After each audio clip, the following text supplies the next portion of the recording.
দীর্ঘদিন ধরে ঠাকুরগাঁ ১ আসনে বিএনপির কাণ্ডারি মির্জা ফখরুল ইসলাম আলমগীর। তবে নতুন রাজনৈতিক সমীকরণে তিনি দেশের শীর্ষ পদে আসীন হলে শূন্য হবে এই গুরুত্বপূর্ণ আসনটি। স্বাভাবিকভাবেই প্রশ্ন উঠছে, মির্জা ফখরুলের পর এই শক্ত ঘাঁটির দায়িত্বে কে আসছেন? স্থানীয় রাজনীতিতে ইতোমধ্যে শুরু হয়েছে নানা আলোচনা, হিসাব নিকাশ।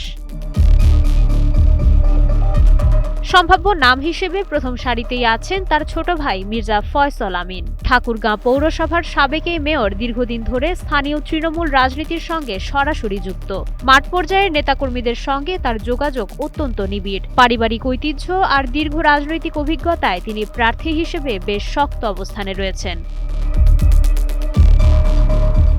অন্যদিকে গুঞ্জন রয়েছে মির্জা ফখরুলের বড় মেয়ে ডক্টর সামারু মির্জাকে নিয়েও। পেশায় চিকিৎসা বিজ্ঞানী ও আন্তর্জাতিক অঙ্গনে পরিচিত এই মুখটি তরুণদের কাছে বেশ জনপ্রিয়। প্রত্যক্ষ রাজনীতিতে না থাকলেও নতুন নেতৃত্বের প্রত্যাশায় তার নামও সামনে আনছেন অনেকে। শেষমেশ মাঠের অভিজ্ঞতা নাকি নতুন নেতৃত্ব, ঠাকুরগাঁ ১ আসনে কার উপর আস্থা রাখবে দল, সেদিকেই এখন নজর সবার। মাইশা মালিহা, সময়ের আলো।